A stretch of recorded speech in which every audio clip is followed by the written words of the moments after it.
Assalamualaikum friends. ഇന്ന് ഞാൻ ഉണ്ടാക്കുന്നത് നമ്മൾ ഇഫ്താറിനും ഈവനിങ് സ്നാക്കൊക്കെ ആയിട്ട് ഉണ്ടാക്കാൻ പറ്റുന്ന നല്ലൊരു റെസിപ്പിയാണ് കിളിക്കൂടാണ് കേട്ടോ. അപ്പോൾ അതിന് 2 പൊട്ടറ്റോ പുഴുങ്ങിയെടുത്തിട്ടുണ്ട്. ഇത് 2 പൊട്ടറ്റോ പുഴുങ്ങി തൊലിയൊക്കെ കളഞ്ഞെടുത്തതാണ്. അതൊന്ന് നമുക്ക് നന്നായി ഉടച്ചെടുക്കണം. അപ്പോൾ ഇത് നന്നായി ഉടച്ചെടുത്തിട്ട് നമുക്കിതൊന്ന് മാറ്റി വയ്ക്കാം. അതിനുശേഷം നമുക്കൊരു പാനിൽ കുറച്ച് വെളിച്ചെണ്ണ ഒഴിച്ചു കൊടുക്കുക. വെളിച്ചെണ്ണ തന്നെ ഒഴിക്കുക കേട്ടോ, അതാ ടേസ്റ്റ്. അതിലേക്ക് ഒരു സവാളയും 2 പച്ചമുളകൊന്ന് ഞാൻ ചോപ്പ് ചെയ്തെടുത്തതാണ് ചോപ്പറിലിട്ട്. നിങ്ങൾക്ക് ചെറുതായി പൊടിയായി അരിഞ്ഞെടുത്താലും മതി കേട്ടോ. എന്നിട്ട് നന്നായി ഇതുപോലെ വഴറ്റി കൊടുക്കുക. കുറച്ച് പെട്ടെന്ന് വാടി കിട്ടാൻ വേണ്ടിയിട്ട് നമുക്ക് കുറച്ച് ഉപ്പിട്ട് കൊടുക്കാം. അതിന് ശേഷം ഒന്നും കൂടി ഒന്ന് വഴറ്റിയിട്ട് ഉള്ളി ഒന്ന് ട്രാൻസ്പെറൻ്റ് ആയിട്ട് വരുന്ന സമയത്ത് നമുക്കതിലേക്ക് ഇഞ്ചി വെളുത്തുള്ളി പേസ്റ്റ് ആഡ് ചെയ്ത് കൊടുക്കാം. അതിന് 1/4 teaspoon ginger garlic paste add ചെയ്യുന്നുണ്ട്. അതും കൂടി ഇട്ടിട്ട് നന്നായിട്ട് ആ റോസ്മെല്ല് പോകുന്ന വരെ ഒന്ന് വഴറ്റാട്ടോ. ഇത് നമ്മൾ കട്ട്ലേറ്റൊക്കെ ഉണ്ടാക്കുന്ന അതേ മസാല തന്നെയാണ്, എന്നാലും ഒന്ന് ജസ്റ്റ് കാണിക്കുന്നതേ ഉള്ളൂ. അതിലേക്ക് 1/4 ടീസ്പൂൺ മഞ്ഞൾപ്പൊടി, 1/4 ടീസ്പൂണോളം മുളക് പൊടി ഇടുക, 1/4 ടീസ്പൂണോളം ഗരം മസാലപ്പൊടി, പിന്നെ 1/4 ടീസ്പൂൺ പെപ്പർ. അപ്പോൾ ആദ്യം ഞാൻ മുളക് പൊടി മഞ്ഞൾപ്പൊടി ഇട്ടിട്ടൊന്ന് വഴറ്റിയതിന് ശേഷം കേട്ടോ ഗരം മസാലയും പെപ്പറും ആഡ് ചെയ്യുന്നത്. എന്നിട്ട് ഇതും കൂടി ഇട്ടിട്ടൊന്ന് വഴറ്റി കൊടുക്കുക. അതിലേക്ക് ഞാനിപ്പോൾ ഇത് ഓപ്ഷണലാണ് കേട്ടോ, ചിക്കൻ മഞ്ഞൾ ഉപ്പിട്ട് വേവിച്ചതാണ്, എന്നിട്ടൊന്ന് മിക്സ് ചെയ്തെടുത്തതാണ്. അപ്പോൾ ഇത് വേണമെന്ന് നിർബന്ധമില്ല. അതിന് പകരം പുഴുങ്ങിയ പൊട്ടറ്റോ മുട്ട പുഴുങ്ങിയതും കൂടി ആഡ് ചെയ്താൽ മതി. ഞാനിപ്പോൾ ഇത് ചിക്കൻ കുറച്ച് ചേർക്കുന്നുണ്ട്. അപ്പോൾ ചിക്കനും കൂടി വരുമ്പോൾ നല്ലൊരു ടേസ്റ്റ് ആവുമല്ലോ. അപ്പോൾ ഇത് നന്നായി ഒന്ന് ആ മസാലയിലിട്ട് ചിക്കനിൽ ആ മസാലയൊക്കെ പിടിക്കുന്ന രീതിയിൽ മിക്സ് ചെയ്തതിന് ശേഷം ഒരു മുട്ടയാണ് എടുത്തിട്ടുള്ളത് പുഴുങ്ങിയത് കേട്ടോ. അപ്പോൾ നമ്മളിപ്പോൾ ഈ ചിക്കൻ ചേർക്കാണ്ട് പൊട്ടറ്റോ മുട്ടയും മാത്രമാണ് ചേർക്കുന്നതെന്നുണ്ടെങ്കിൽ മുട്ട 2 ആഡ് ചെയ്യുക. 2 പൊട്ടറ്റോക്ക് 2 മുട്ട ആഡ് ചെയ്യുക കേട്ടോ. അപ്പോൾ ഞാൻ അത് രണ്ടും കൂടി ഒന്നും കൂടി ഉടച്ചെടുത്തതിന് ശേഷം നമ്മൾ ഈ ചിക്കൻ്റെ മിക്സിലേക്ക് ഇട്ട് കൊടുക്കുക. അപ്പോൾ നമ്മൾ ചിക്കനിൽ ഓൾറെഡി ഉപ്പിട്ട് വേവിച്ചതാണ്. സവാളയിൽ ഉപ്പിട്ടിട്ടുണ്ട്, പൊട്ടറ്റോ ഉപ്പിടാനാണ് വേവിച്ചിട്ടുള്ളത്. ഇനി ഉപ്പിട്ട് വേവിക്കുകയാണെന്നുണ്ടെങ്കിൽ നിങ്ങൾ നോക്കിയിട്ട് അതിനനുസരിച്ച് ഇട്ട് കൊടുത്താൽ മതി. അപ്പോൾ ഞാനിതിൽ പൊട്ടറ്റോയിൽ ഉപ്പിട്ടുണ്ടായില്ല വേവിക്കുമ്പോൾ.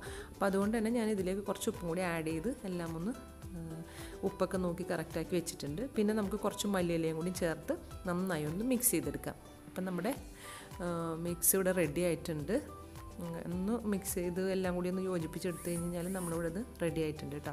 ഇനി നമുക്കിത് ചൂടാറിയതിന് ശേഷം കയ്യിൽ കുറച്ചൊന്ന് എണ്ണയൊക്കെ തടവിയിട്ട്, ഞാനിപ്പോൾ ഇത് ചെറിയ ചെറിയ ബോൾസ് ആക്കിയിട്ടാണ് കേട്ടോ ഉരുട്ടിയെടുക്കുന്നത്. അപ്പോൾ കയ്യിൽ കുറച്ച് എണ്ണ തടവിനെങ്കിൽ കയ്യിൽ ഒട്ടാതിരിക്കും.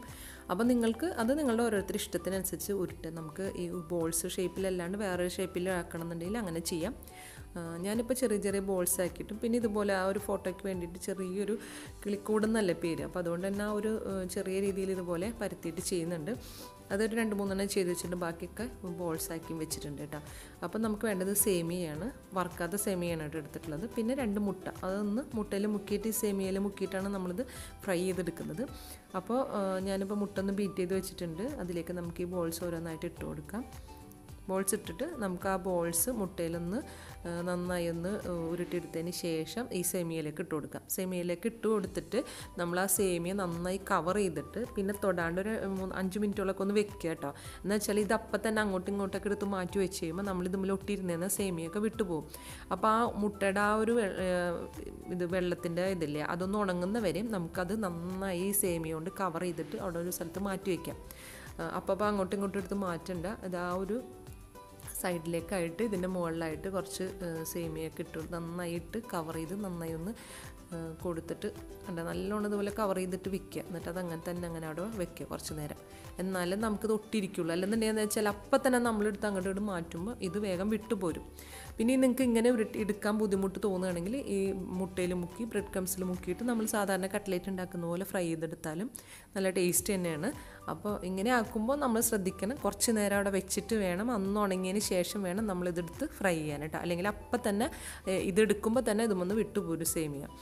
അപ്പോൾ പിന്നെ ഇതൊരു പ്രാവശ്യം മുക്കി പിന്നെ സേമിയയിൽ മുക്കി അങ്ങനെ മുക്കുമ്പോഴാണെങ്കിലും മുട്ടയിൽ മുക്കി പിന്നെ സേമിയയിലൊക്കെ മുക്കി എടുക്കുമ്പോഴാണെങ്കിലും ആ സേമിയ നന്നായി കുതിർന്ന് പോകും. അപ്പോൾ അതുപോലെ ഉണ്ടായിരുന്നതൊക്കെ വിട്ടുപോവുകയും ചെയ്യും. അപ്പോൾ അതുകൊണ്ട് ഇതുപോലെ ഒന്ന് ട്രൈ ചെയ്ത് നോക്കുക.